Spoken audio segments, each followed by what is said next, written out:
Ladies and gentlemen, welcome back to another episode of an Involved Review. I'm your host, James Caleb Kitchens, and as always, I'm joined here by none other than straight from the SWN, Caleb Stovall. Welcome back to the show, man. Hey, what's going on, man? How's your life been? It's good, dude. I've just been working and putting together a big time wrestling show, which always feels good to do. I kind of feel like it's really the first one since the pandemic because of everything that's happened. But uh, you know, first off, before we get too far into it, this episode is kind of a bonus, guys. It is not going to be structured like our normal stuff. It's going to be completely off the rails. If you've clicked on this, it is a random nonsense episode. Maybe we'll come up with something particular to call these if we do another one. But there will be a little bit of wrestling talk in here. There's plenty to talk about right now. Yes, But there is. as far as this being something structured where we're going to sit there and say, we're going to review something, we're really not going to do that. So we're just going to kind of let it go. And we're going to sit here and talk about whatever.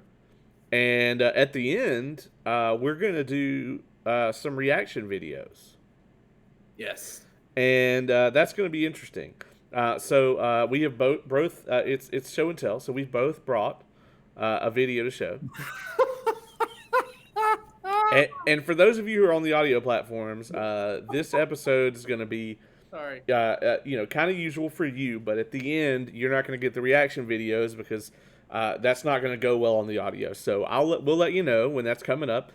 We'll say goodbye to the audio platform folks. We'll cut their episode off. And then for the video folks, you'll get an extra 10, 15 minutes where we kind of look at these videos and discuss them. And I'm sure that we will get copyright infringement stuff that we may take the video down temporarily, but we will diligently work to get it back up. Yes. That being said, man, what a time to be alive. Dude, you're not kidding. Holy crap. I mean, look, I kind of got burnt out on wrestling. I don't know if it was because we did both the Dark Side of the Ring. We were also covering the Legends, and then at the same time we had the AEW. We had WWE's product was not really watchable for me. And I wasn't feeling the crowdless wrestling. Now the crowds are starting to get back into it, but I'm still like kind of watching it here and there, not really watching it though, kind of thing. Uh, but that doesn't mean that I haven't been following a lot of what's been going on because of social media. Obviously, a lot of stuff is posted on Facebook, so I see everything.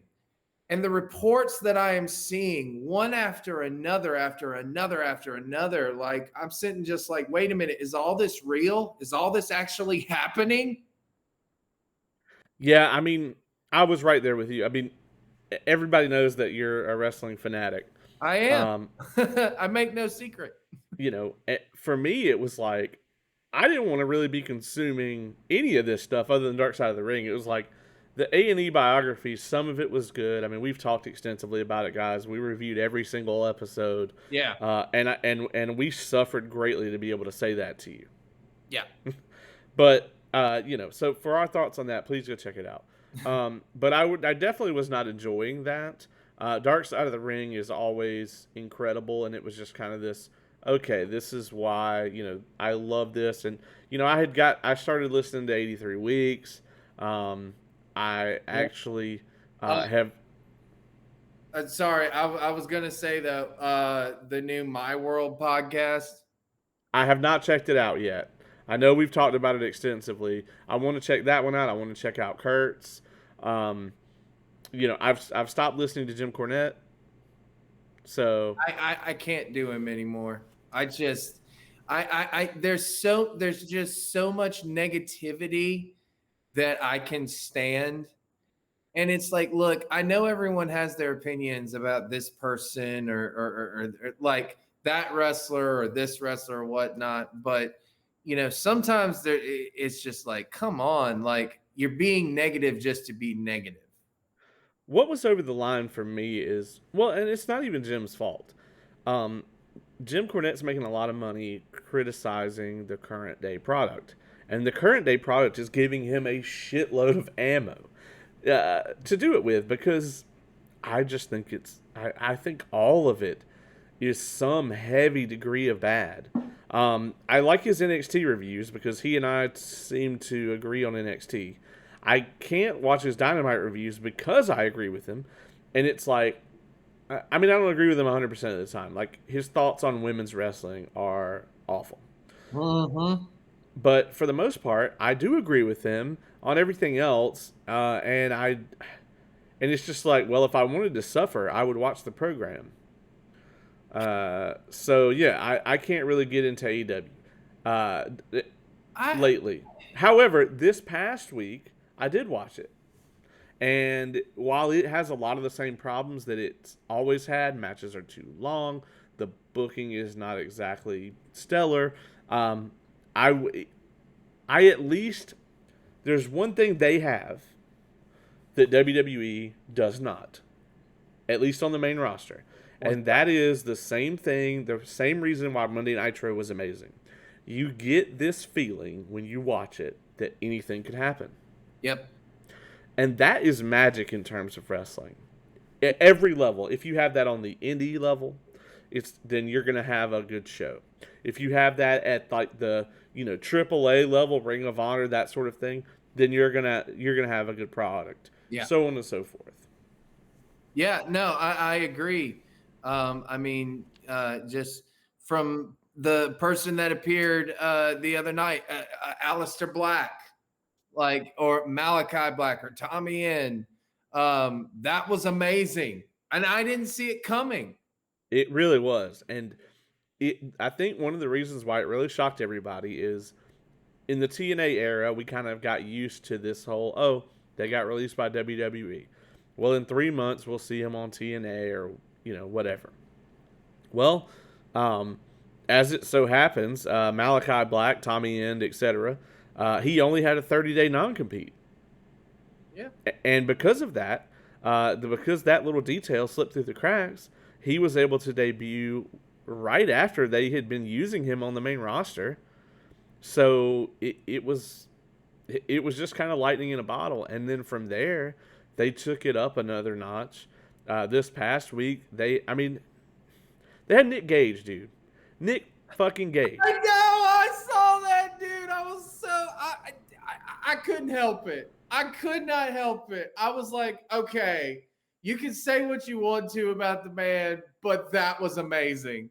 Yeah, here's the thing, dude. I would never in a million years have booked Nick Gage, because it's just like, I just would worry about the safety of whoever I put him up against. See, but hold on. Let me finish. Go ahead. But in this instance, it's fucking brilliant because number one, Chris Jericho can take care of himself. Yeah. Number two, he's a seasoned veteran. It's going to be in a secure environment. I'm just saying, I personally wouldn't have done it. But I think for AEW to do it right here for this specific reason. Now, if they sign him, I'm going to go back on all this because that's a fucking terrible idea. But using him in this capacity when everyone just saw his Dark Side of the Ring episode like 2-3 months ago is a brilliant, brilliant move. Yeah, no, I agree. I didn't think it would be to fight Jericho. I thought it would be to fight Moxley. That's how I would have booked him, at least. And here's what I was gonna say. I was gonna say, like, look, if it is in a secure environment, which AEW is, if and you go up to Nick Gage and say, hey, buddy, we're giving you a TV moment here. We're giving you a shot. If you at all cross the line, there will be consequences, kind of thing. That, Nick Gage is going to be controlled. Let's just put it that way. Right. And I mean, he's not a completely unreasonable human being. Like, he knows. Yes. You know what the deal is. And here's the thing. That episode, when it aired, was number 3 on cable that night. Yeah. For that time slot. Yeah. And it was the worst episode, like had the least viewers of anything else in season 3 so far. Um, but even given that, it was still highly watched. He is in the know. Like, people who had no idea who Nick Gage was, by about 1 million people now know who he is. It's just, this is the perfect lightning in a bottle time to use him. Yeah, It just is. and it's a huge win for GCW. It is. It's a huge win for them. It's a huge win, I think, for AEW, because it was making the rounds. And listen, I know we could say on another episode we might save this, right? But the lightning in the bottle shit for AEW, we got to talk about it right now. You know the rumors. Well, before we do that one, we can talk about someone who is officially signed, Thunder Rosa. That's true. That came out today, Yes, didn't it? she is officially signed, and that is awesome. Yeah. That gives me a ton of hope for their women's division. Yes. I'm gonna tell you right now, though, if she's not in the running for that damn title within the next month or so, I am going to be so mad. Um, if they're gonna have 40-minute women's matches on pay-per-view, I want it to be Thunder and Britt Baker. I could watch that again. Have you watched that their no holds barred match in its entirety, or their lights out match? The one they had on Dynamite. Yes. Yes, it was amazing. Okay. All right. I was gonna say that, to me right now, is one of the matches of the year. Yeah, I mean, I know Sasha Banks and Bianca Belair is probably number one, but you know exactly where I was about to go. I was going to go, well, the only other match that I think was better than that, which you know what, that speaks now to women's wrestling. It does. The two matches of the year in candidate right now are two women's wrestling matches. Well, before we get to that big rumor, then, if we're gonna tease everybody, if we're gonna work them up to it, let's talk about something else that's confirmed. Something that I think could be on my match of the year predictions. Let's talk about Samoa Joe's return to the ring against Karrion Kross. I saw that, but I didn't think it was going to be so soon. Dude, absolutely mind blown. It's going to be great. They're going to show. So we didn't talk about this off mic. They're actually going to show SummerSlam in theaters. What? Yeah. SummerSlam this year is supposed to be like Mania, basically, because they can have it full attendance. So they are actually going to show it live in theaters. They're showing it at this like dine-in type theater in Alpharetta. Not the one we went to. This is a different one. This is like a sit-down restaurant theater. Uh-huh. And they're going to show it there. And I'm contemplating going. But I want to watch TakeOver more. And I guess TakeOver is going to be on a Friday night. Because Really? SummerSlam is on Saturday, not Sunday. What? Yeah. It's not a 2-night thing? Not that I know of. It may be, but I don't think it is. Oh, wow. I think it's a one-night deal, but it's on a Saturday. So I'm interested, man. But that TakeOver to me, especially if Joe wins the belt and becomes the only 3-time champion, and they move Kross up to the main roster to bury him. Not that I have a problem with Kross. I think he's amazing. But it's very clear that they're going to misuse him on the main roster. Oh, it's very clear they misused him on the very first night, kind of thing. But I will say this. Now that makes sense as to why they're pulling out all the stops as well. Because I keep forgetting where SummerSlam is going to be. No, SummerSlam is going to be like WrestleMania this year, because SummerSlam is not just anywhere, bro. That's in the brand new LA stadium. That's where the LA Rams and LA Chargers play. It's the first time SummerSlam has been held in a football stadium, I believe. No, not stadium. I mean, well, yeah, football. Not football stadium either, but not stadium in general. Well, I knew it wasn't stadium in general, but I thought it was the first time that it was in like an NFL like stadium. Okay, yeah, it is. It is. Oh yeah, but so that they're gonna pack that place out, man. Oh, they are, and I'm not gonna lie. When wrestling is in that setting, I don't care if it is WWE or not. Like, I'm gonna watch it. Is it outdoor or does it have a dome on it? It's both. Okay. Hopefully they'll have the dome up, but we'll see. I doubt it. Uh, They uh, I mean, dude, I'm not gonna lie though. I like outdoor wrestling. hate it. Hate it. Can't watch. Like I say, can't watch it, but that's not true. I don't want to watch it because I just hate what it does to the sound. Um, having a closed arena with that kind of stuff. Maybe it will pour down rain and they will have to close it. That would be amazing because I just hate what it does to the sound. It deafens everything. Well, I mean, even if it is in a dome type setting, like you're still gonna, you know, like the sound's still, gonna be off. Well, yeah, but it's not going to escape, and that's why the open air arenas I Oh, hate it because all that sound just goes right up and out of the top of the stadium, and it just true. doesn't. It kind of levels everything. Even if someone gets this massive pop, I mean, you don't get it. You don't really get to have it come through because it just doesn't. And that's what I don't like about it. Other than that, it's fine. I love the big venues. I think they, kind of were shown at Mania why you don't book a venue that you can't close the damn roof. But yeah, I'm excited for that. But I am, of course, more excited uh, for NXT. Okay, so then I'm taking you weren't a fan of when Dynamite went on Jericho's cruise ship. Oh no, absolutely not. I love that.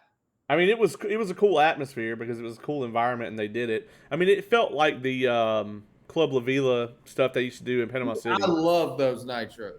Yeah, me too. Yeah, Like, and I will be down there in like 2 months, so I'm very excited for that. I've been to Club La Vila. Yeah, yeah. The every time I go to Panama City, which is usually once a year, I stay right next to it at the summit there. So, Nice. um, yeah. So Takeover is going to be at the Capitol Wrestling Center in Orlando. So yeah, it's gonna be at the Performance Center. Wow, not even going to.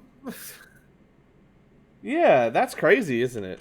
What the crap? You're gonna have Samoa Joe versus Karrion Cross, a guaranteed seller, and it's just gonna be at the Capitol Wrestling Center. I thought they would do it at the Staples Center if they're gonna be in LA. I dude. Whatever, whatever. I'm not gonna sit here and pretend to dissect WWE. No, you can't. You, and I am gonna pull out a giant "I told you so" here, and I'm gonna talk about the fact that everyone said that Joe was just gonna be as a GM, and I was like, he's not. He's gonna use the GM thing to transition back into being in the ring, and NXT is gonna use him heavily, and I was right, and I'm so excited about it. No. I figured that would happen too, but I just didn't think it would happen this soon. I thought that they would draw that out a little bit more. Yeah, I thought that they would give it even more build up. Like I didn't think it would just be like that, you know. yeah, I agree. I mean, it did come out of nowhere, That's but and that's the problem with WWE a lot with me. Like it's just like whenever they start to build something up, they just do it in 1 week. oh, nothing means anything. It's all filler. Yeah. But I'm gonna award myself the Evolved Review championship. That's awesome. It has God. hasn't been made an appearance All on the right. show in a little while. All right. All right. All right. As All right. as mad as I might be about some of those biographies, I do have to, A&E did do it right for us. So Yeah. I mean, hey, I just enjoyed the experience. that was amazing. Yeah. and stuff like that. And WWE, I will say that live experiences at WWE events are always great. Yeah, and I mean, I don't really don't like house shows, but like, I would No. love to go to a takeover. Anytime I've ever gone to a Raw taping, it's been great. Um, I want Dynamite to come back to Atlanta. Oh my God, I want to as well. I thought that was one of the best wrestling shows I've seen in years. I'll say it to this day, like, and I've said it so many times, but I don't care. Like it was. But dude, how about this too? How about like WWE's got everybody coming back? I mean, of course they had and then not only did they have that, they had John Cena, and then they fucking had Goldberg come down and fucking challenge Lashley.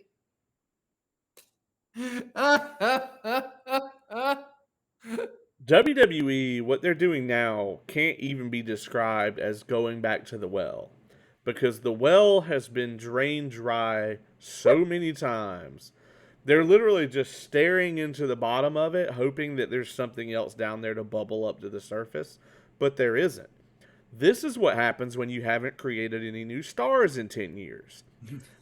You don't have anyone to bring back, you don't have any surprises left. Yeah. And yes, did Cena get a massive reaction? Sure, he did. But look at what the audience has been exposed to for the last 13, 14, 16 months.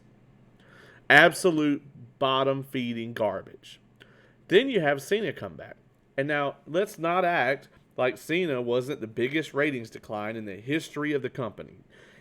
At the time that Cena won the WWE Championship for the first time, they were getting incredible buy rates. They had like a 4.8, 4.9, 5.0 rating for Monday Night Raw. When Cena left the company, it was barely scratching 2.5. They were struggling to get 2.5. That, ladies and gentlemen, is a manufactured success that has no reality whatsoever other than selling merchandise to little kids and creating good publicity through random Make-A-Wish Foundation wish grants. That's it. Oh, and a random appearance on a reality TV show that was more popular than any of his title runs. John Cena had 3 feuds that meant anything diddly squat at all during his time on top in WWE. That was Edge, Shawn Michaels, which was brief, and of course AJ Styles, which was near the end. You got to throw CM Punk in there. I don't, because that feud to me was, I mean, it was literally they were switching gears. And I think it was only because he was all filming the Marine, or they put him on the other show, or whatever the hell they were doing. But I don't really count it, man. Yeah, he dropped the pipe bomb on Cena, but I mean, I think CM Punk's run was much better when he wasn't against Cena. I just really liked the matchup that they had at Money in the Bank 2011, I think. I mean, I'll give you that, but we can put Cena on that list. But that's still, dude. Think about how many damn main events he had in that amount of time. I mean, they're doing with Charlotte now exactly the same thing they did with him then, which is like, Oh well, just God, that was so stupid to me. Why the fuck did they give it to Charlotte? Or why the fuck did they have Charlotte go over Rhea Ripley again, and then she just dropped it the very next night? it's the shitty 50-50 booking, man. It's this nonsense where they won't build anybody. So what they've done is they have people like Cena, people like Goldberg, people like, I mean, like any of your actual like big stars. I mean, CM Punk's probably the last one that came out of there. Maybe Daniel Bryan. Daniel Bryan, you have to put him. But it's like, I mean, and you've got AJ, but it's like they didn't create AJ. No. They created AJ maybe to their audience, but I mean, if you look at the pop that he got when he came out at the Rumble, people knew who he was already. Yeah. And you know, it's like you won't create new stars. I mean, Rhea Ripley is a star to me. I Yes. think she is the direction they need to go in. But I mean, we just have to get Charlotte Flair. I mean, she doesn't even look. When I say good, I mean presentable. Like her losing all the weight, she actually looks worse to me. Because before, I mean, she looked like an athlete, And now, I mean, she just looks like almost like sick, kind of. Which if there is actually something wrong, then I'm not aware of it, and by all means, I apologize. But I don't think there is, and I just think that I don't think she's that good. I know this is not a popular opinion among most people, and I think if her last name was not Flair, then you never would have heard of her. I mean, I think she's good, but I don't think that she's better than everyone else on the roster. Like, I think that the best one has yet to come back, and I'm still waiting for her to come back, and that's Becky Lynch. I think Rhea Ripley. I think Sasha. I think Bianca Belair. I think all of them are better than Bailey, I Charlotte. think Bailey is amazing. Bailey is amazing, but they won't use her right for any amount of time. Like they just keep trying to like the original gimmick didn't need anything. He just didn't. Like the original gimmick was great. She was over with all the kids, like but they just didn't want her to have this like friendly kind of like I guess persona, which is so crazy because they made Cena into a cartoon character for all those years. Yeah. You know. And here's the thing. Here's the thing. John Cena is an incredible athlete. He just bores me to death. And his character was incredibly one dimensional. Is he a charismatic individual? Yes. But his like character in WWE is just incredibly, incredibly shallow. It's just the same thing. I mean, it's like he just comes out, says the same shit, cuts the same fiery promo that doesn't mean anything because he cuts them all that way. No, like I'll give you that and everything like that. Look, but back to Bailey real quick, man. I loved the heel turn though. I loved it at first. Like Yeah. I was like, she's been needing to do this for a while. Yeah, the idea of it. Sure. Yeah, exactly. I love the idea of it. I like the execution, not really, but I love the attitude that she brought to it and everything like that. And I thought that she could have been done so much better, but she unfortunately got injured, so she's going to be out for a while. But again, I'll go back to it. I'm waiting on Becky. That's what I'm waiting on. The problem with Raw and SmackDown right now is, I've gone over this before, so I don't wanna beat a dead horse here. But it's that the booking is all filler. Nothing leads to anything, nothing matters. You can turn on any episode. You don't have to know what went on last week. You don't have to know what's going to happen Nope. next week or care. You just turn it on and there it is, and then it goes off, and none of it ever mattered. Yeah. And that's why they can't make stars, because the thing that makes stars in wrestling is not matches. You make stars with moments. And when there are no big moments, there are no stars. Well, yeah, but you also have to have good matches and good storylines to help create those moments. Sure. I mean, you do.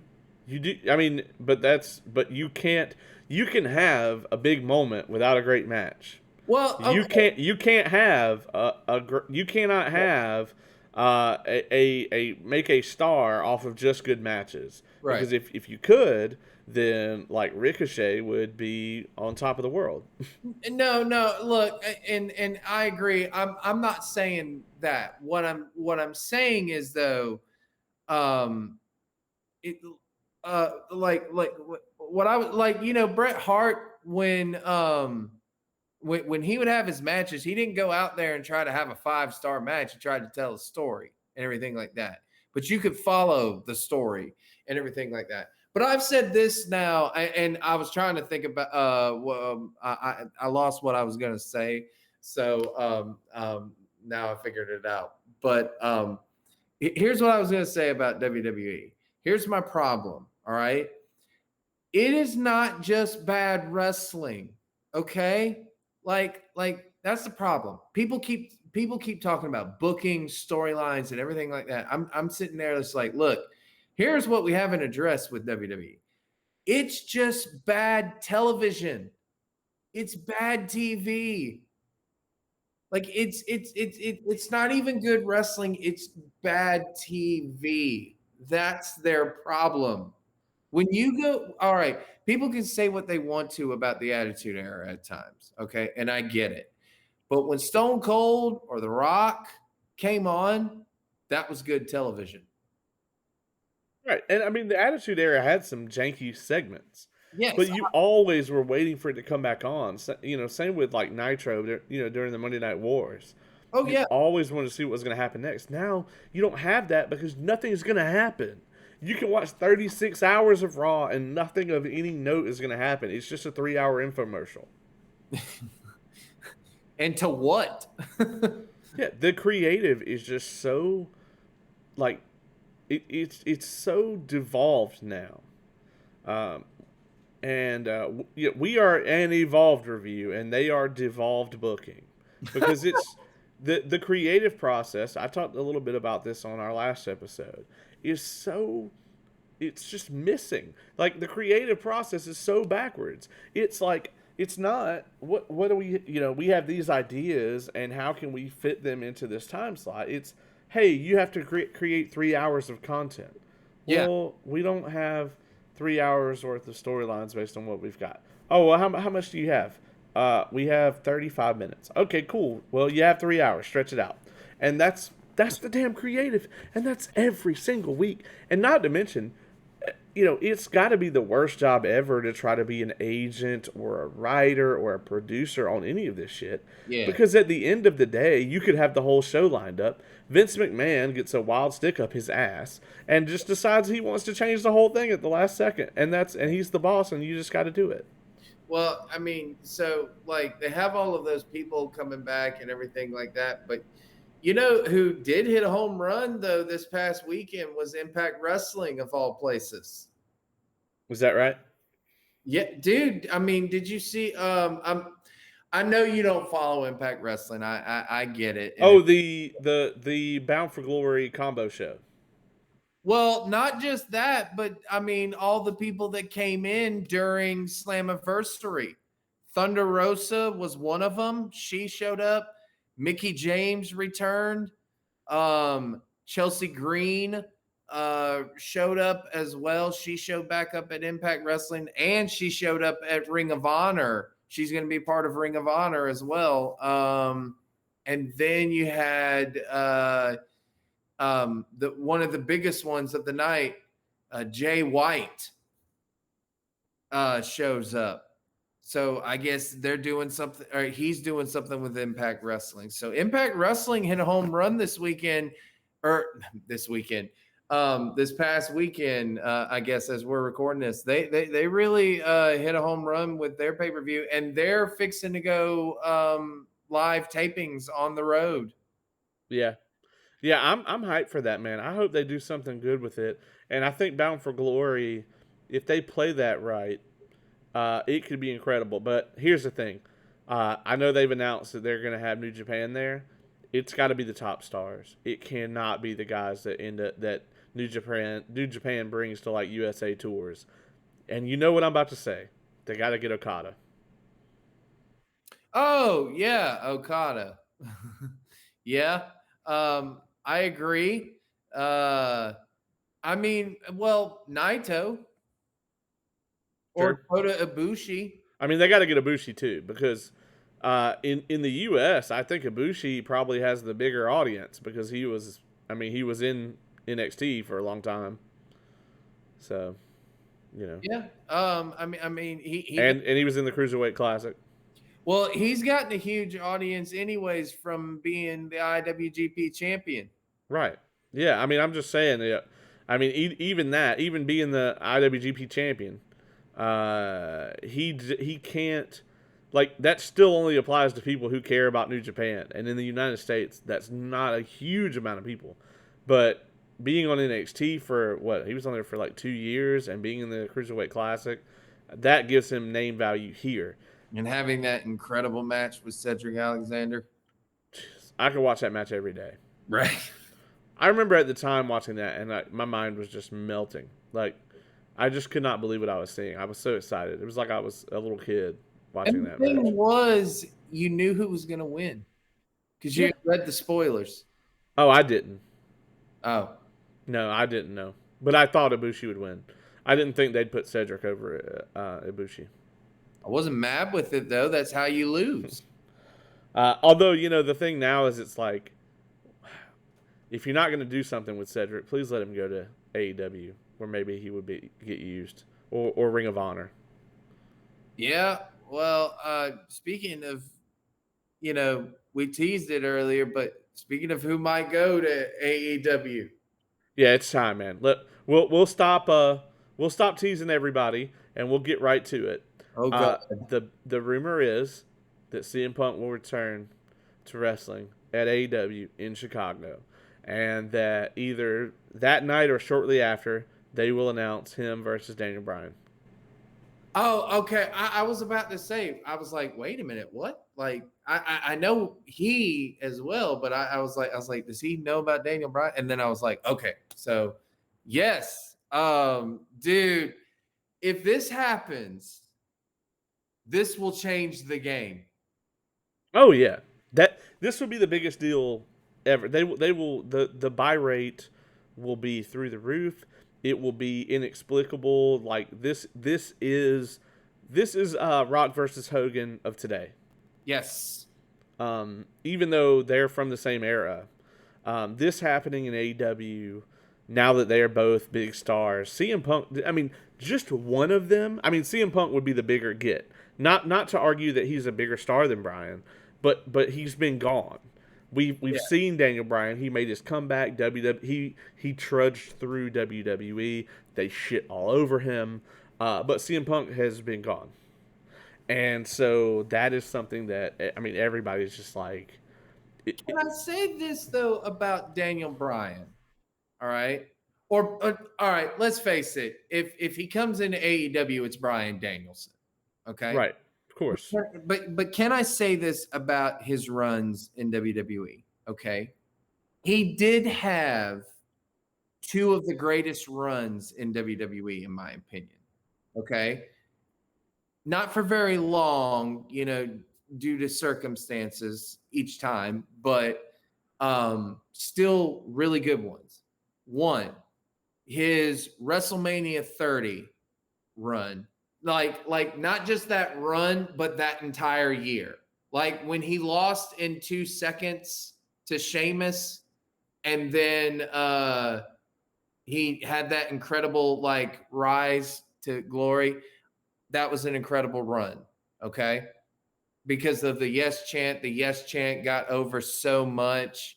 It's still used in certain sports teams today and stuff like that. Um, that one and his heel turn. I thought his heel turn, bro. I loved his heel turn because when he would go in interviews, he would be in character. Like he would do that, and whenever anyone does that, I don't care like what anyone thinks of the storylines or the gimmick itself. I'm just like, okay, I'm sold on it because you're doing it in interviews and you truly believe it and stuff like that. So I'm sold. So I liked those runs. All right, like I have to give WWE and him credit in just for the fact of it's WWE. I thought those runs were really good. Nothing will ever compare though to his ROH world title run. You know? Yeah, true. Um, I think they save. I mean, I could see them announcing both of them at the same night, but if it were me, I would save it. So here's how I would do it. I would have Punk come out in Chicago at All Out because Chicago. The roof would come off the place. And that's people use that figuratively a lot of the times. No, Not here. I think the roof would literally blow off the building. Did you see where he posted Sirius to his Instagram today, the Chicago Bulls theme that they come out to? No. Yeah, so he posted like a blank image on his Instagram today, and it was just that song playing in the background. And that song is the song that the Chicago Bulls run out to. If you watch The Last Dance, it's heavily associated with that documentary. And he just posted that today out of nowhere, just randomly. What does that have to do with his wrestling, though?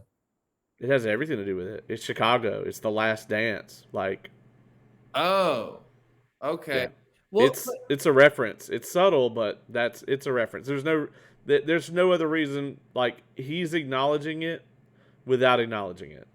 here is the thing. I like if he comes in and they also have Daniel Bryan as well. I know that they're not going to be like WWE and pussyfoot around or try to bury them. Right. You know, like you can say what you want to about AEW and everything like that, but they're not going to do that. They are going to give that. It's like hey, you know what? You have Sting and the Undertaker in the same company. People have been asking for this matchup for years. You have the ability to book it. Book it. No, we're gonna book him against Triple H. We're gonna have Triple H beat him. If if they do this right, I would have Punk come out in Chicago, and then I would have a little thing come out. Hey, Punk will be on Dynamite. Blah blah blah. I think Punk comes out on Dynamite. He comes out. He starts talking about why he's there, why he's back. Boom, he gets interrupted by Danielson. There's your setup right there. Go ahead and build it for the next pay per view, and you spend the next couple of months building up that match like it is the damn behemoth match that it is. And it better goddamn main event that pay per view. I don't care what you're doing with your champion. It will. I'm sure it will. But here's the thing: that won't be the only matches that these guys have. I No, and it shouldn't be. And honestly, it wouldn't even for me. It wouldn't be the first match that they have there. But I think it would be the first time that we get to see them use their full arsenal. They won't do this. What I'm about to tell you right now, AEW will never do it. So what I would do, I would have Punk come out, and I would have them maybe have their words, whatever, set the match up, and then I would have them maybe the next Dynamite they're backstage, and like maybe we do some backstage vignettes. Maybe it's like Punk and like somebody from WWE, or Brian and somebody from WWE that he knows, and then the other one is like an Chris- interview. Yeah, Christian or anybody. They got 700 WWE people back there, and then the next week, I would advertise on that show. Hey, next week CM Punk's going to be in action against whoever, right? And this is the part that they won't do. I would have that match be like 5 minutes.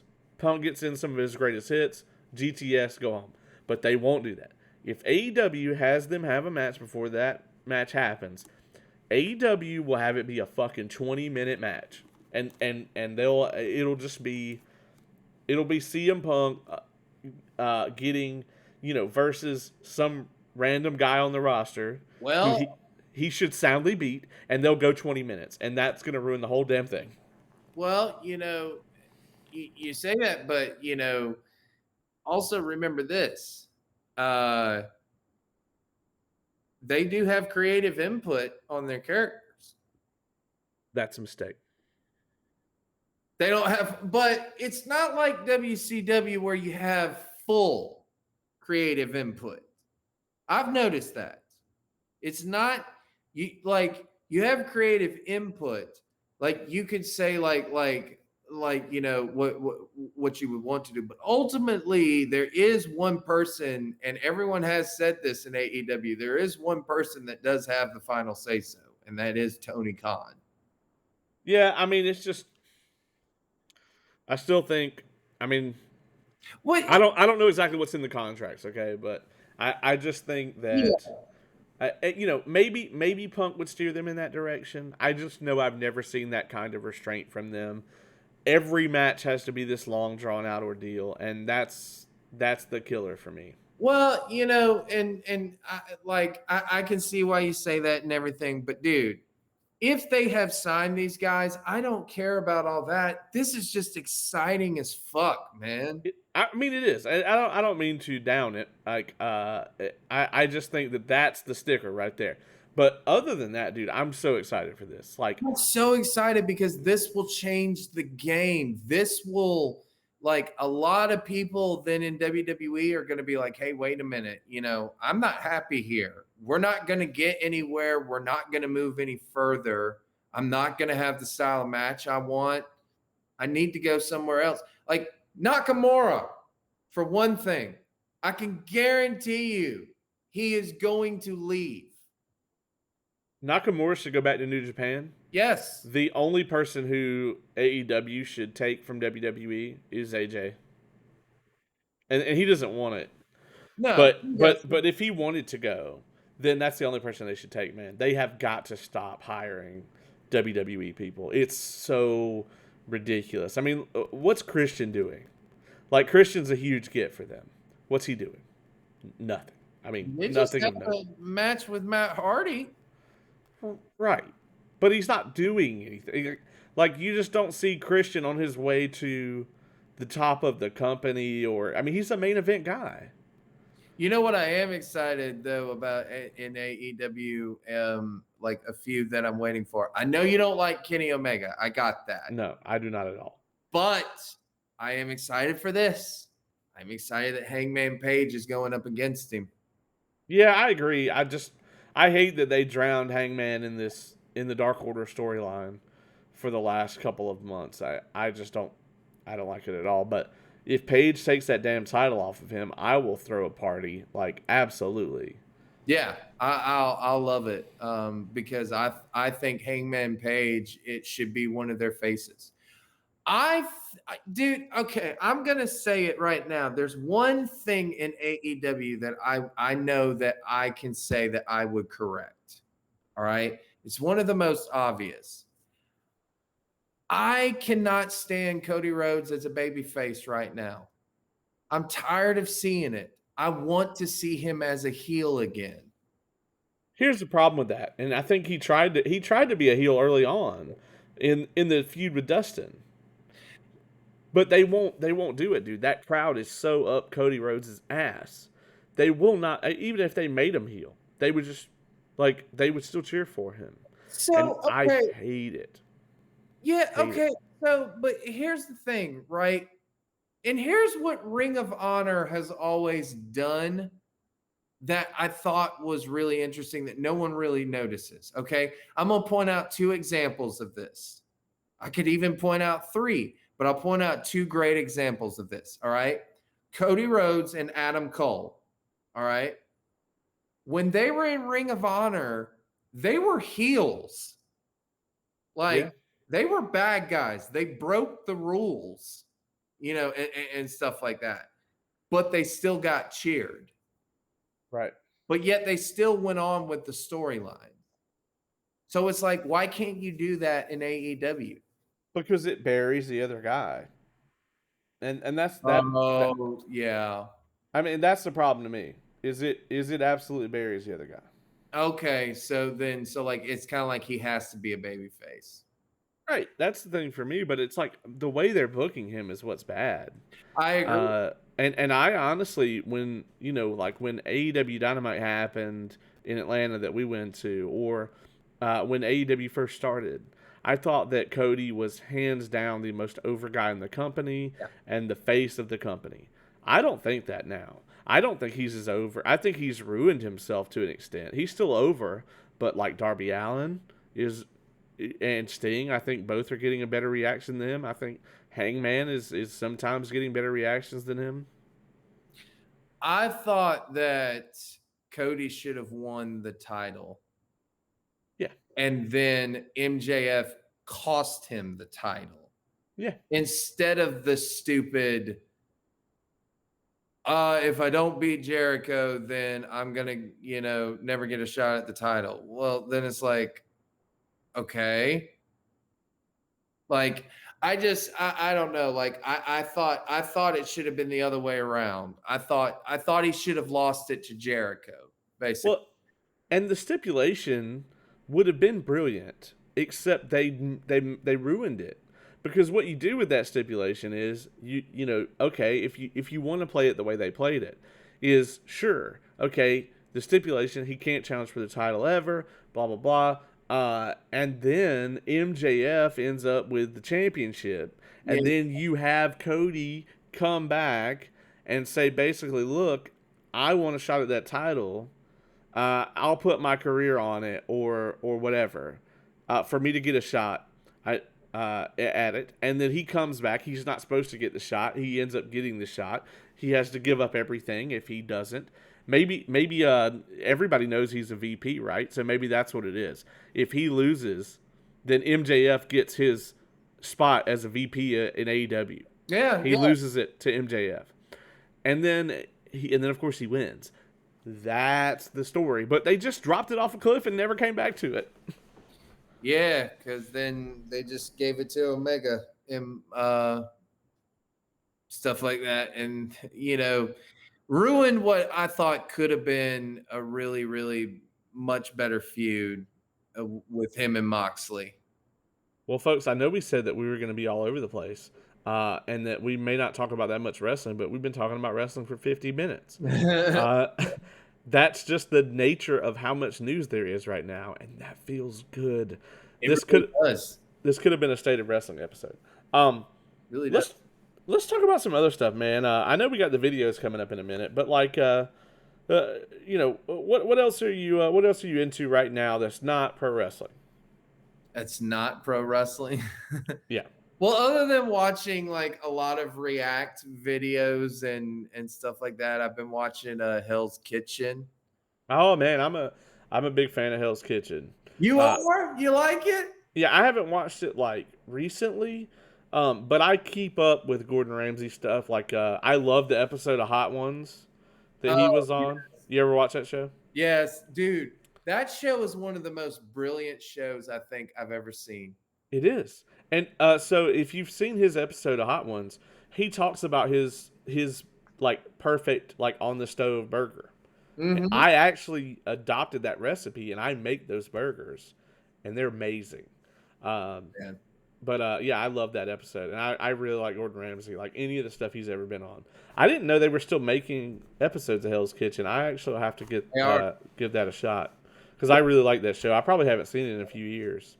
They are, and of course, I'm in the TV business and stuff like that. So, yes, we have a couple of channels that play Hell's Kitchen, and they're currently in Young Guns. It's Hell's Kitchen Young Guns. So he's now officially at he's officially at 20 seasons now of Hell's Kitchen.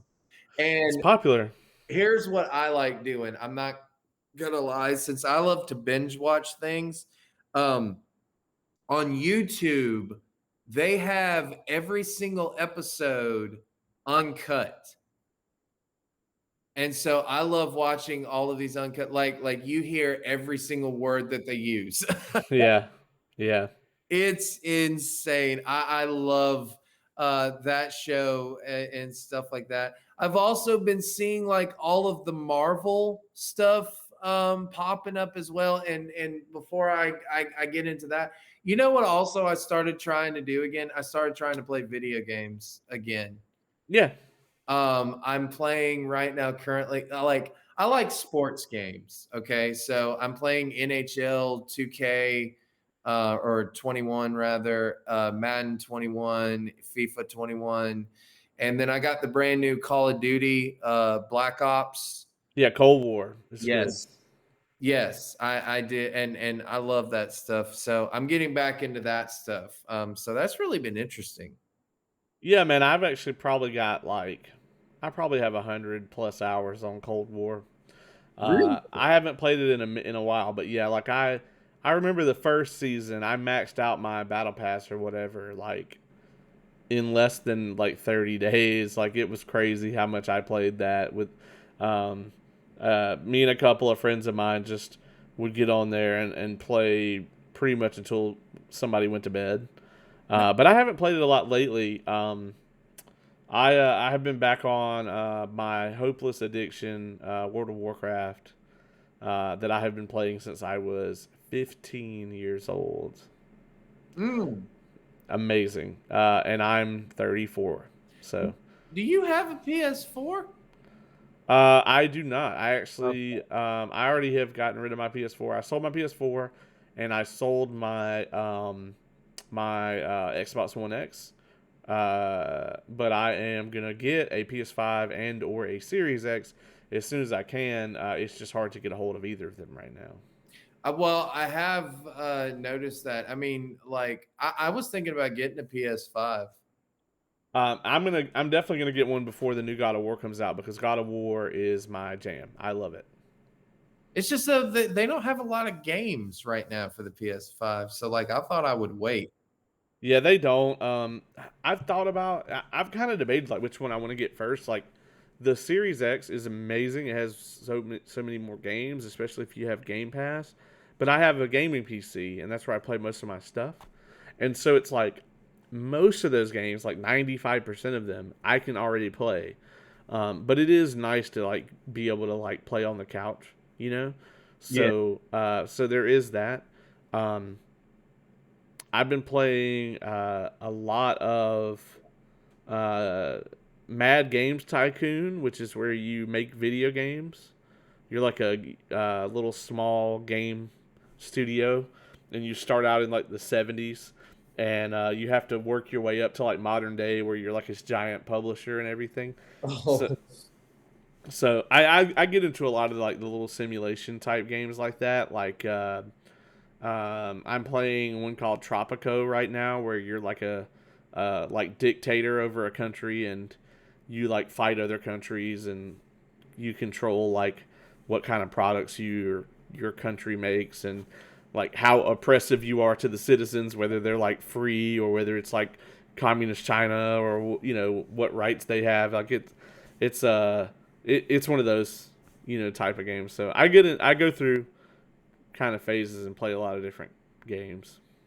well, whenever we get the same system, we got to link up then and like play some like Call of Duty. Well, we can play Black Ops without having the same system. It's crossplay now. Okay, well then, yeah, Yeah. So we let's need to figure that out. all right then, let's play some Call of Duty. Another thing, we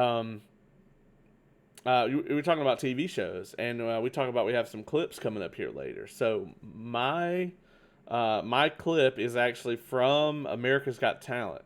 And I consider this sort of a guilty pleasure of mine because some of that show is really cringy to me. Um, but it's still insanely popular. They're still getting like 7, 8 million viewers a week Yeah. on that show. So they just wrapped the auditions this week. They did 8 episodes of auditions. Normally they do like 5. But this year, I guess they had so many people and so many really good acts. They did 8 episodes of auditions, and then the Olympics is coming up. So for the next 3 weeks, they're on NBC. So they're not going to be on because of the Olympics. And then when they come back, it'll be the live competition. So Oh yeah, I'm gonna know all about the Olympics coming up. oh, I bet you are. Oh god, Um, you have no idea. here's the thing that a lot of people don't get about that show is like I think a lot of people don't understand how heavily staged it is. Yes. Like like here's the smoking gun for me that proves it. Right, every person that walks on the stage knows how to use the microphone. Yeah. If you've ever been to a wrestling show, you know that people like to talk on the mic like this, and, or like this, where they literally putting the thing in their mouth, or they're holding it so far away that you can't hear them. Uh, it's everybody walks out on that stage and they perfectly just know how to talk on the microphone. Um, and I think a lot of times they go out on like YouTube and they find acts and invite them on the show. Um, but that's okay, man. Like I still just love the idea of it. Wrestling is also staged, and so that doesn't hurt my opinion of it at all. And there are some really incredible acts on there. I particularly love the magicians. Um, People like Shin Lim, who won the competition a few years ago, and then they did like a champions where they had all the people who had ever won came back, and he won again. He Yeah. won that as well. And he's my favorite magician. My clip tonight is actually of a magician. It's not him. It's from this season, and yeah, I really love magic acts and just kind of like crazy like variety acts and things like that. So I love that show. Well, that's awesome because that brings me up to something that I've been getting back into, and I'll explain what I mean by that. But it's something that yeah, people might roll their eyes when I say this, but it is something that means a lot to me. Is music. Yeah, Um, yeah. I've been listening to a lot of music, specifically metal. Um, and let me explain, dude, because my mother, I don't know if you know this, dude, but my mother is a music teacher. So she's a music teacher for Greenbrier. Oh my God, that was long ago, but she is. I forget the name of the school to be quite honest, because I'm not in Augusta anymore. Yeah, Uh, no worries. but it's a brand new school and everything like that. And she's a music teacher, but she's been a music teacher for almost about 20 years now. So she's been in the music world, and she can sing and everything like that. And my father was a radio talk show person. I knew that, but I don't know if our audience did. Okay, so he worked for WGAC, Yeah, and both of them were also in the theater. So I was exposed to basically the entertainment business. so And I immediately have a question. I didn't mean to cut you off. okay. What does your mother think about your music taste? Oh, my music taste? Yeah, She doesn't really like it. that's what I thought. That's kind of what I thought. Don't worry, I'm not really huge into music, and my mom doesn't like most of the stuff I listen to either. Yeah, well, here's the thing, right? My mother is actually accepting at times now. When I was a kid in high school and I was going to shows, that was when she really didn't like it. Because, okay, let me explain something to you, why I love metal shows so much.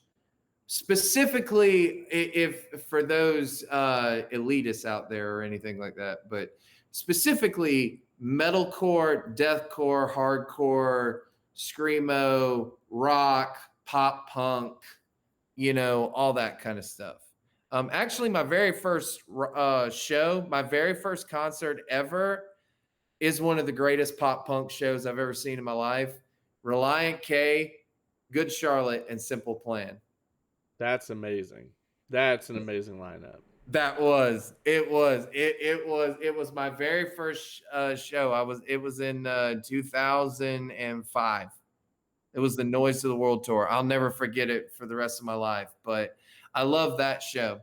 But I went to shows at Sector and the Mm. Masquerade a lot. You remember that name, Sector 7, right? Everybody that's around my age or younger, that's it has anything to do with the night scene in Augusta, knew about Sector 7G. Well, there was a Uh, reason for that because it was getting known for its metal shows. I'm really glad Sector did not exist during the COVID era. Yeah. It would have been a hotbed for getting COVID-19. I'm sure. It would have, man. But I'm not gonna lie, man. I miss that place every single day because I had a lot of good memories there, and a lot of I saw a lot of good bands, a lot of bands that are now today like the top of the charts bands. Like I know you know the name A Day to Remember. Of course. All right. Do you realize that they used to come here Yeah. almost every single weekend here in Augusta? Yep. Absolutely. And honestly, man, I can remember Vera doing shows there. Oh yeah, Vera was from Augusta. I saw Yeah. them the first time I saw them was at Battle of the Bands in a gym. Yeah, I know half of those guys personally. Yeah, They're fantastic. I knew. Um, oh, okay. So Brad and Brittany, I know both of them Yeah, personally. yeah, I knew Yeah, both of them. and Brittany's an amazing drummer. Like I don't know if she's still doing it or not, but I know I used to follow her YouTube where she would put out a bunch of stuff. So um, yeah, maybe I'll put a link to that in the comments because she did some really cool drum covers for a lot of stuff. You want to know Uh, how badass she is? I have a badass story about her. You want to know how badass she is? The first time I saw them was at Greenbrier High School, our gymnasium. yeah, And this was before like they had a record deal. They were just a regular local band, but they were very creative with their logo and they posted it everywhere. And so immediately I noticed them and I saw that their drummer was a chick and it was Brittany, but she had a broken hand. yeah, I remember that. She had a broken hand and she was in a cast and she was still fucking playing the Yeah. drums and rocking out. That was amazing. I remember that whole ordeal, and I think I saw her play with the cast on somewhere. Incredible. They went on. They either, I want to say they actually toured with Our Last Night, and Our Last Night is one of my favorite bands in that, especially in that genre. They did. Um, and yeah, I mean they're pretty big now. I mean comparatively to how they were then. Dude, Uh, here's another thing too. You know our last night? Well, obviously you know them. yeah. But but our last night, I saw them when that singer and it's the same singer, but he was 12 years old. Yeah, yeah, dude. That's crazy. Yeah. No, I like he was fucking 12 years old when I saw him. And I've seen those guys grow like ever since. Like so many bands back in the day, and some of them are gone. You know, some of them broke up, what and whatnot. But some of those bands that you see now were in Sector, like bands like A Day to Remember, Whitechapel, Winds of Plague, Despised Icon came through there, Suicide Silence, Through the Eyes of the Dead. All right, so I have like this is my favorite performance of all time. Okay.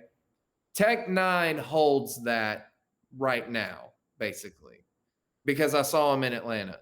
But this for a long time was my favorite performance of all time that I got to see live. All right. I'll never forget this. It was a Saturday night and it was at Sector 7. I know it was on a Saturday night because when this band was announced to actually play on the weekend, we were all so excited because now it was like, hey, everyone can go. It's not on a school night this time. So Through the Eyes of the Dead played at Sector, and they had just released their album Bloodlust, and it was getting like huge at the time. Like it was big for a deathcore band to release that album and to get that really popular. So they played it at Sector, and what happened was we were all waiting for them to come up. They're setting up the stage and everything like that. And so here they go. It looks like they're about to play. And then all of a sudden, you hear this like crunk rap music and stuff like that. So everyone kind of like starts like bouncing and stuff like that. And then they just go, dun, dun, dun, dun, dun, dun, dun, and the whole entire place split apart, and that was the most that was the biggest pit I have ever seen in my life and that I have been in, and stuff like that. And it was still to me that to this day it's one of the greatest live performances I've ever seen because I'm like if everyone could like here's what I've always said about metal music. I'm like, people say, oh, there's too much screaming. I can't understand it, blah, blah, blah, all this other bullshit. But I'm like when I saw that performance, I was like, if people could feel what I feel in this moment, they would say this is the greatest music. Hmm. I don't know if I can agree with that. I mean, maybe that's a It little dramatic, but I'm just saying, kind yeah. of thing. it's not my it's typically not my thing, but it also it typically doesn't turn me off from the music. The only thing that really turns me off from music is like stadium country, Okay. and that shit is awful I because hate, no, I hate country. it's not genuine. No, and I will specify stadium country because older stuff that's genuine, like Garth Brooks, or even if you go back older, like Hank Williams, that's or John Denver. That stuff is genuine, and I think it's beautiful. It's not my favorite music, but I like it. Um, but yeah, I mean the shit that's like today. Go and watch the Bo Burnham uh, video about this. It is spot on about how that music is just manufactured. Like you literally have guys wearing $18,000 cowboy boots that have never had a speck of dirt on them, singing to farmers and shit about their hard lives. You know, and it's just the most ridiculous concept. Yeah, I'm not even gonna get into that, but like, Aaron Lewis, perfect example. He decided he was done making art with Stained, and now he's just milking people for their money. yeah, no, I agree, but no, man, like I was just drawn to the energy and performances and just the pure energy to metal and stuff like that. These metal shows, so that's why it just that's why I listen to it so much. Now I listen to other things, but that's what dominates my playlist is like metalcore, deathcore, hardcore, all that stuff. Well, I think that this is actually the great time to transition. So we'll wrap up this section of the show. If you're on the audio programs, this will be the end for you. So thank you for joining us. Thank you for hanging out with us here. Check out any of our other episodes. Drop us a line on Facebook. Let us know if you enjoyed this kind of format that we're doing tonight. And then if you have any comments for us, or if you want to leave us a review on whatever platform you like listening on, that would be fantastic because that helps us get seen by more and more people. So please leave us a review. And if you're on the video platform, then stick with us. So for our audio folks, we're out. This has been an Involved Review. For the folks on the video platform, we are now in overtime. And we're going to try this out, guys. So if it goes poorly, then we apologize. We've never done anything like this. So, Caleb, we're going to go with your video first. So why don't you tell everybody what we are about to see? All right. So as I I was just discussing that I like deathcore and metalcore and everything like that. So this band, their name is Lorna Shore. Okay. And they just posted this song called To the Hellfire. I forget exactly the timeline that they posted this. I cannot remember exactly when they posted this. But since then, since they have posted it, it has become one of the most reacted to videos on the internet. Like the internet lost its mind. Like, and this is a deathcore song. And like a lot of people that have reacted to this, who know about metal and they know about deathcore and everything, but some of them are not too big of fans of it, but then they're kind of becoming fans as they do it more and stuff like that. They all have reacted to this and they're just like, we can't find one thing wrong with this song. Like, yes, it's heavy, yes, it's you have screaming in it, all right? And I'll warn everyone that's about to watch it, you're probably not going to understand what they're saying. All right. Unless you pull up the lyrics. If you pull up the lyrics, then you'll be able to understand just fine what they say and stuff like that. Or you can follow along. But it's a deathcore masterpiece. And it's important to note that because this band, Lorna Shore, had a very rough 2021. All right. So let me explain why. you remember that Me Too movement that was coming out? Of course. And the what was the one with all the wrestling one? Like specifically, a lot of wrestlers did it. It wasn't Me Too, but it was called. I don't I don't remember, but it was along the same lines. Yeah. So at the time, Lorna Shore had this vocalist. His name was CJ McCurry. All right. And he was their lead vocalist. And he got into some legal issues. Apparently, he got Me Too'd or something like that, or one of the things. Like somebody said that he sexually assaulted them, or that he was abusive, or that he was all this. He has actually since been cleared of all of that. But at the time, Lorna Shore didn't want anything to do with that. And this is really bad because at that time, they were just about to release their brand new album. Their brand new album was actually like a lot of, like, there was one song that they had released called Immortal. And that song was getting a lot of buzz around the metal world and a lot of, I guess, around the rock world, even. Like a lot of people were talking about it. And then all of that stuff happened. And guess what? They had to get rid of him because they didn't want anything to do with the allegations and anything like that. So they were like, nope, we got to get rid of him. So, but then they had to release the album. So they released the album with him on it. And they were about to do a tour with not him, and they didn't have a vocalist. Oh, and then COVID hits. So now they can't make any money. So the band members are like the guitars and the drummers are the guitarists and the drums. They're just like, what do we do? Like, what the hell do we do?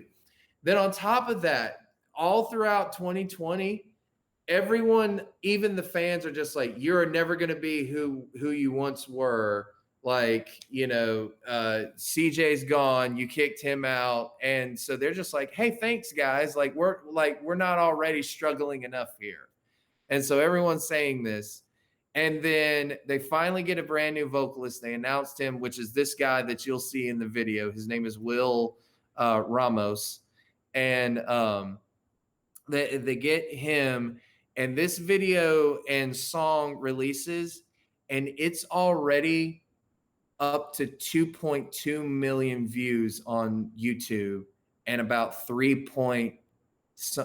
over 3 million Spotify streams. It's one of the most downloaded songs of deathcore. A lot of like deathcore and metal people in general just say like, no, this is the song of the year, basically. Okay. Just because of how intense and how heavy it is, and just like even how beautiful it is. So, all right. Well, it's about all right, folks. It's about 6 minutes. We're gonna play it here. We're gonna show it, and then we will we'll talk about it after. And keep in mind, Caleb has never seen the video I'm gonna show, and I've never seen this, so I'm about to see it with all of you. If you haven't seen it already, I'm about to see it with all of you for the first time. So here we go. Yep.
The production on this is amazing.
That was interesting.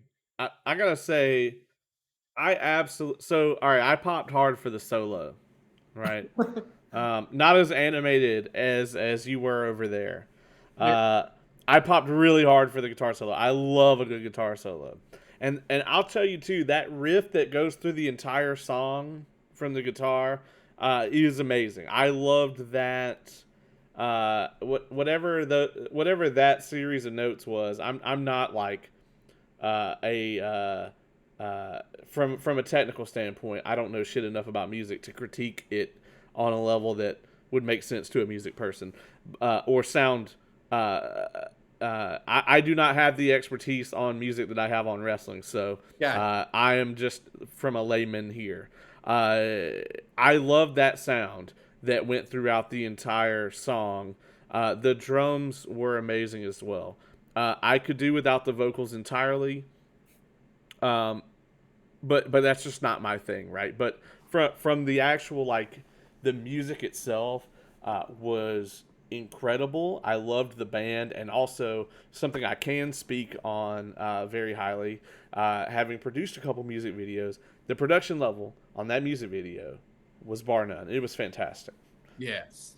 And I mean, they don't need to fucking go to Japan or any of that shit. Like it was just guys in a room rocking out. I get it, but that's the video. You don't need. I mean, they don't need to go to the moon or, it doesn't need to be in a damn Avengers movie. Okay, it's just a music video. Yeah, no, I agree, man. But that right there has become one of the most reacted to videos right now in music.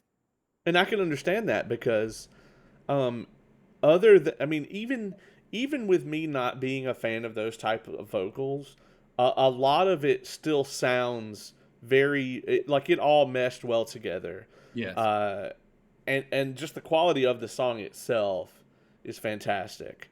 Um, the pig squeal shit, I just don't like it. That's the worst part of the damn thing for me. That took me out of it. Like I was like sitting here just tranced, like watching it and enjoying it, and then that took me out, and then the guitar solo brought me back in. Yeah, but dude, that breakdown at the end though. It was good. I mean, just oh my god, when I saw that, like I was like, "Oh my god, like that is truly what hell would be like." Yeah, yeah. And I mean, it was nice. it was great, man. Like I love that song. I've loved that band for a long time, and I'm so glad that like after everything that they went through, because the guitarist recently did an interview and like he spoke openly about it. Like he was just like, dude, like it was a bad time because they did not know what they were going to do. They did not know if they were going to be a band. And dude, literally, they posted this, and literally the next day, he saw Lorna Shore every single place that he could find. So it was like it was awesome. So I'm very happy for the success that this had, and I'm so happy that shows are back, man. I'm going to see Beartooth in September. I cannot wait for that. I'm going to see more shows I know coming up this year. Hopefully, if they don't sell out before then. So, dude, deathcore and metal are alive and well. All right. Yeah, I mean, there's, um, I actually had some like really good tickets to Music Midtown before it got canceled, and so I'm looking forward to that coming back. Nice. Because I'm always a fan of that. I remember one of my fondest memories at a concert is I saw Bush there like Ooh, forever ago, and they were amazing in concert, dude. I mean, were. I also saw Edema there, and it was a complete the opposite reaction because they were terrible in concert. But like Bush was better than they are on the damn CD, man. You can really tell who they tune up in the studio versus who actually can perform. And I even saw Kid Rock back when he wasn't terrible. Uh, Back when you had my name is Kid. and the thing is, he's better in concert than he is on the CD because he puts on a show. It's not just him up there performing the music. Like they have fucking explosions and chicks on stripper poles and Yes. like fucking just all kinds of like it's a show. Oh yeah. Um, but I mean, once again, we can make the Aaron Lewis comparison again. He's fucking terrible now. Um, so he also ruined that one WrestleMania. uh, Yes. Yes. which one is that? Is it 20? Is it 25? Is it 25 that he?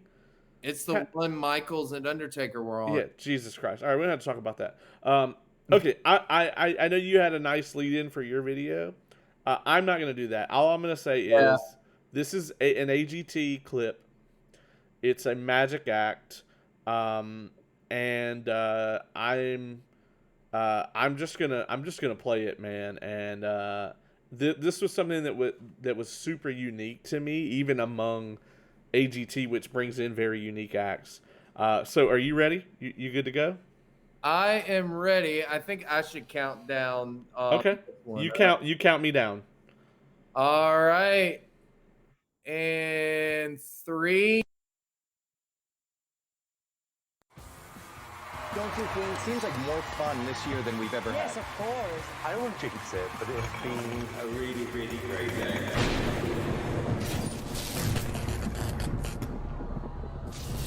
Hang on a minute, what's happening here?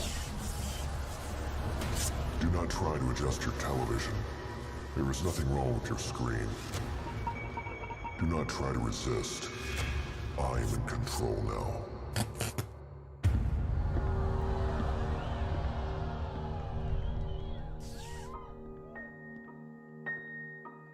Hello?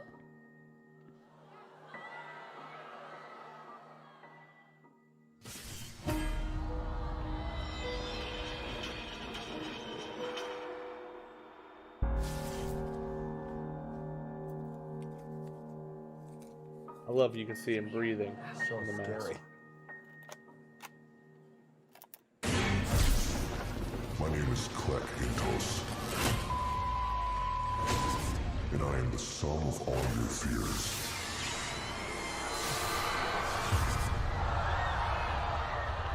Let me introduce you to an experiment using your subconscious. It's a gateway to your intuition, to your memories, and to your childhood fears. Heidi, I want you to take the paper from inside this box, then hand it back to me. Is something gonna bite me in there?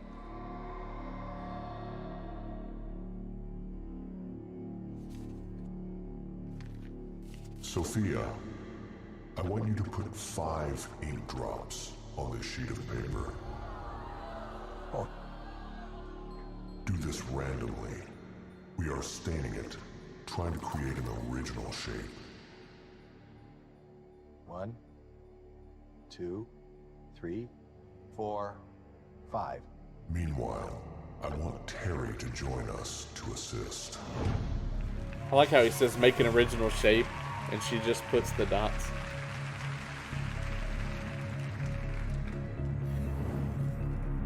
The paper that Sophia stained with ink. Each of those drops will form a shape that may be interpreted and visualized in infinite ways. Whether you see a flower, a butterfly, or 2 lovers kissing, each one of you guys has your definitely own putting on a unique show. interpretation. But I will ask Terry, I mean, this is what incredible. do you see? A spider. What if the box has the power to make your imagination come to life? No. Would it feel like you're experiencing a dream? Or a nightmare? In the box. I know! I put the hand in it, Sophia!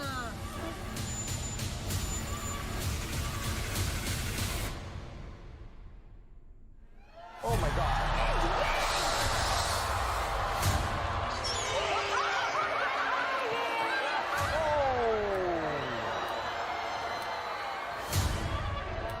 No, I don't want to touch it.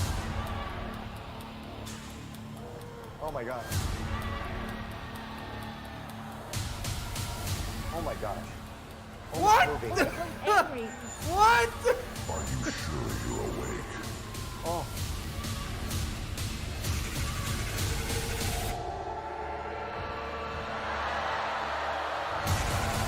Where is it?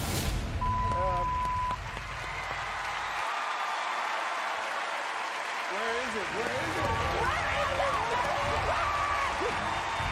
Not on me.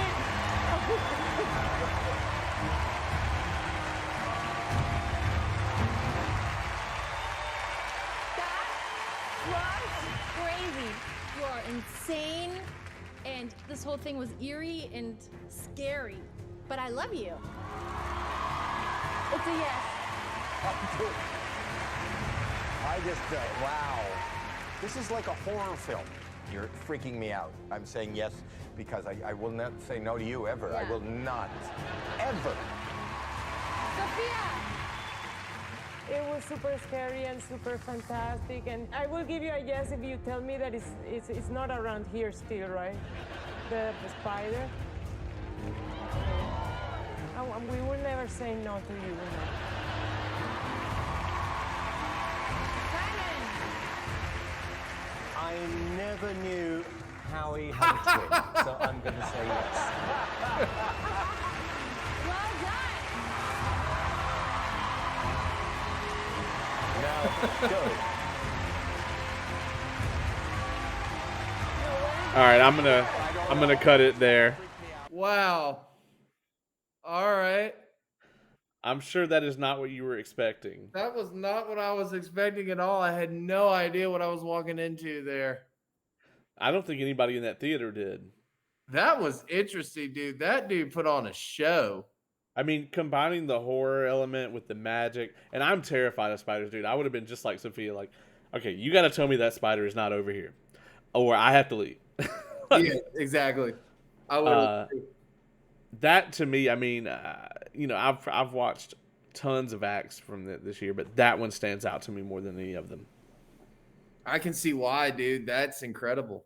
Yeah, it's like he's got like a Saw kind of vibe, to it. It's I was just- gonna say Rorschach. Yeah, it's the mask is what reminds me of Rorschach, and you can see him breathing in it, and he actually does the Rorschach pattern, and I'm a big fan of the movie The Prestige. It's like my favorite movie of all time. I love Prestige. And because of that, like I always really have to force myself. I try not to like spot like, oh, okay, he does this right here. I try not to pick magic tricks apart like that. Maybe it has to do with my affinity for wrestling as well. Yeah. But when you said that you were gonna that you wanted us to react to the video, I was like, well, we should both do one. And then that was immediately what came to my mind because it's such a unique performance. Well, dude, that was really good. Yeah, I have no idea. Like, I said I wasn't gonna pick it apart. I know how he does the paper and the fire, but I have no idea how he fucking sleight of hand made that spider disappear. I have no idea, and when I saw the spider, I didn't want to look. Yeah, dude, I'm terrified of spiders, dude. And that motherfucking spider was enormous. Yes, it's one of those that I would just like. I would just shoot it on sight. Yeah, dude. Oh my god. Well, we have gone. This is one of our longer episodes. With it man. just being the two of us. I hope you guys enjoyed the video reactions. Let us know. We always love feedback. Send us a message on Facebook. That's the easiest way to get a hold of us. But that being said, specifically let us know how if you like the react videos, or if you liked just us talking about random nonsense, and we'll do some more like this. Caleb, man, thanks for joining me for this, and this is actually mostly your idea. Yeah, So, yeah, it was. so not a bad idea at all. I think this was a nice little transition, a nice little break from kind of the last 15 straight episodes of us reviewing this and that. So all right, man. Well, we're gonna head out of here, everybody. Make sure of course that you check out the Superhero Homies podcast and also the Tapped Out Wrestling podcast. Both friends of the show and both putting on some great content all the time. And you can check us out on Facebook or YouTube or anywhere you get your audio podcasts. And this has been an Involved Review.